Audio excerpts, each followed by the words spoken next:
It's late at night in Clinton, Mississippi. The office building is mostly empty. The cleaners have gone home. The executives are asleep. But on one floor, a light is still on. A woman is sitting at her desk surrounded by spreadsheets. She's been here for hours. She will be here for hours more.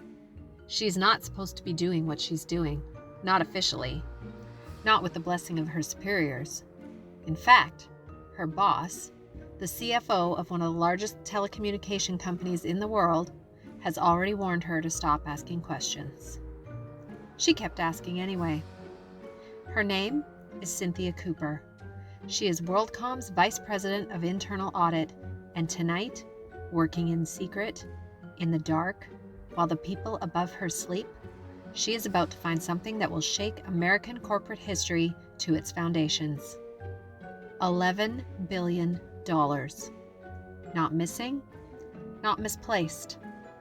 Fraudulent, deliberately, systematically, fraudulently moved around the books to make a dying company look healthy. The largest accounting fraud in American history. And the man responsible? He used to teach gym class. Bernard John Ebbers was born in Edmonton, Canada in 1941. He was not a finance prodigy. He was not a tech visionary. He was not the kind of person you would expect to find running a multi-million-dollar corporation. He studied physical education at Mississippi College and spent time as a basketball coach and gym teacher before eventually drifting into the motel business in Mississippi. In 1983, he co-founded a small, long-distance telephone reseller called LDDS, Long Distance Discount Service, out of a coffee shop in Hattiesburg, Mississippi. What followed was one of the most impossible rises in American business history. Ebbers was a deal maker, not a technologist, not a strategist, a deal maker. He understood one thing with extraordinary clarity. In the telecommunications industry of the 1980s and 90s, scale was everything. The bigger you were, the lower your costs, and the higher your margins. So he bought companies, constantly, aggressively, one after the other. LDDS became WorldCom. WorldCom became one of the largest telecommunication companies on Earth. By the late 1990s, it handled more internet traffic than any other company in the world. In 1997, WorldCom pulled off what was at the time the largest corporate American merger in American history, acquiring MCI Communications for $37 billion. Ebbers was on the cover of magazines. He was celebrated as a visionary, a self-made man from Mississippi who had built a telecommunications empire through sheer force of will. He wore cowboy boots to board meetings. He drove a pickup truck. He was aggressively, deliberately, performatively ordinary. A regular guy who happened to run one of the most powerful companies in America. Wall Street loved him. And then the telecommunications bubble burst. When the dot-com bubble collapsed in 2000 and 2001, the telecommunications industry was devastated. WorldCom had been built on the assumption of perpetual growth, that demand for internet and phone capacity would keep rising forever. When growth slowed and then reversed, WorldCom's business model was in serious trouble. Revenue was falling. Costs were not. WorldCom had massive fixed costs. The physical infrastructure of a global telecommunications network doesn't get cheaper just because your revenue drops. Line costs, the fees WorldCom paid to other companies to use their networks, were enormous and largely unavoidable. And here's where the fraud began. Instead of telling investors the truth, that WorldCom's business was struggling, that margins were shrinking, that the extraordinary growth story was over, CFO Scott Sullivan devised a solution. He started moving expenses. Specifically, he took WorldCom's line costs, operating expenses that should have been recorded as costs in the current period, and reclassified them as capital expenditures, as investments in future infrastructure rather than current costs. It sounds technical. The effect was simple. By moving costs from one category to another, WorldCom's reported profits looked dramatically better than they actually were. Expenses that should have reduced profits simply disappeared, reclassified into a category that spread their impact over years rather than quarters. Between 1999 and 2002, WorldCom fraudulently reclassified approximately $11 billion in expenses. $11 billion, the largest accounting fraud in American history. And the method was almost embarrassingly simple.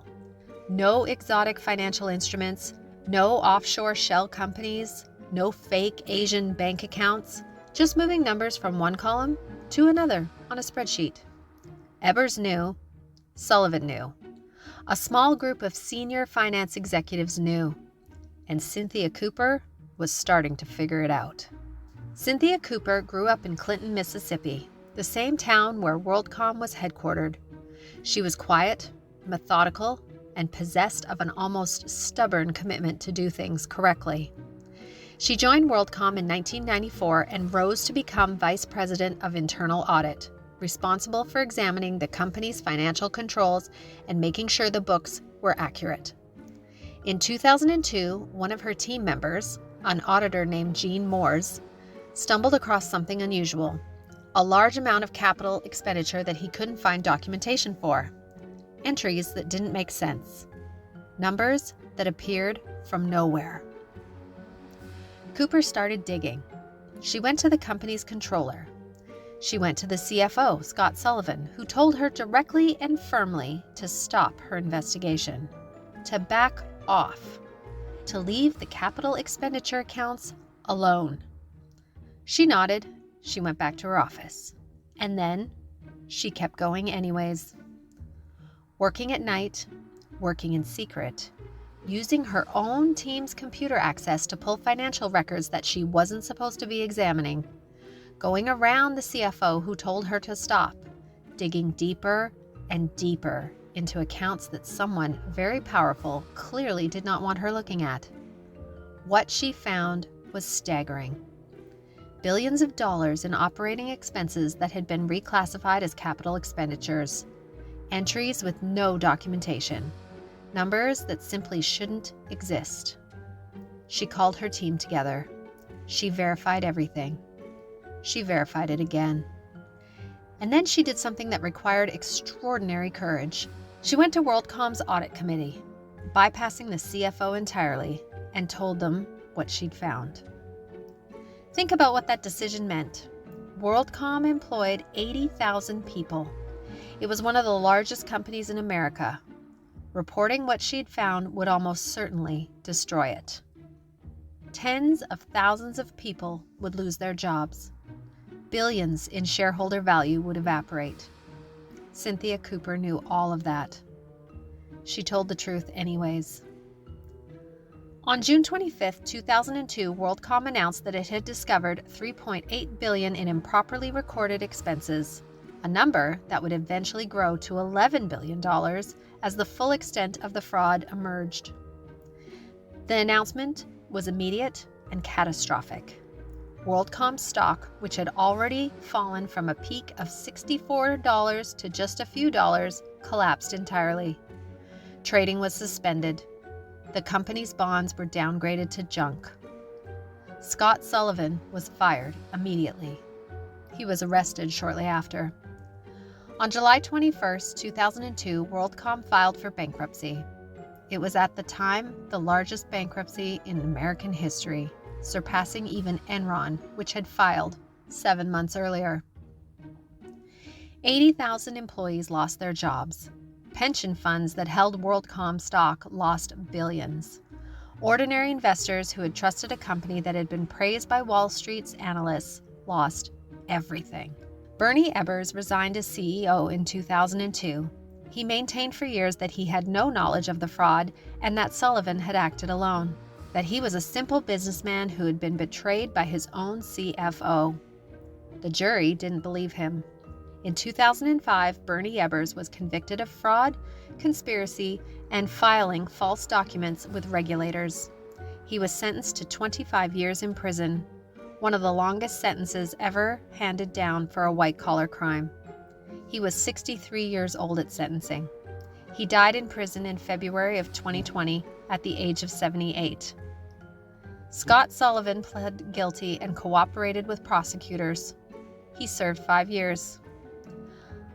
I want to stay with the 80,000 employees for a moment, because in the WorldCom story, the scale of human destruction is almost incomprehensible.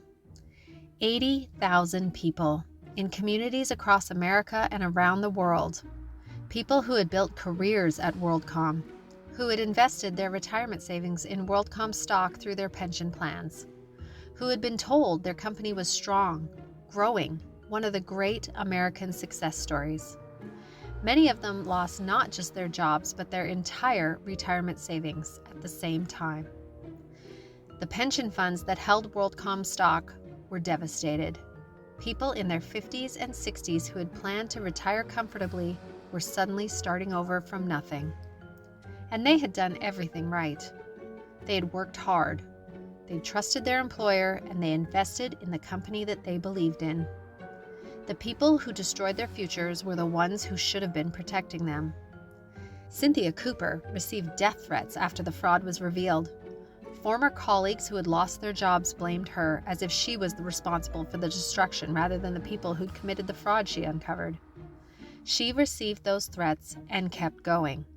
In 2002, Time magazine named Cynthia Cooper one of its Persons of the Year alongside Sharon Watkins of Enron and Colleen Rowley of the FBI. 3 women, 3 whistleblowers, 3 women who told the truth when telling the truth was the hardest possible thing to do. Every fraud has an architect, but the WorldCom story teaches us something uniquely important. The fraud itself was not sophisticated. Moving expenses from one column to another on a spreadsheet is not genius. It is not elaborate. It is not the kind of scheme that requires a brilliant criminal mind. It worked because nobody was supposed to look. The auditors, Arthur Andersen, the same firm that audited Enron, missed it.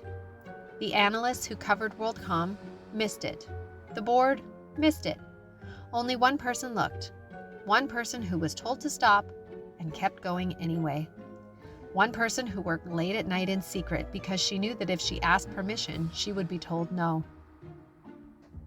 Cynthia Cooper understood something that every investor, every employee, every person who has ever trusted a corporation with their money or their livelihood should understand.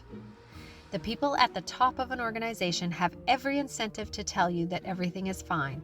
Their bonuses depend on it. Their stock options depend on it. Their reputations depend on it. The only people who will tell you the truth are the ones who have nothing to gain from lying. Find those people. Listen to them. Protect them.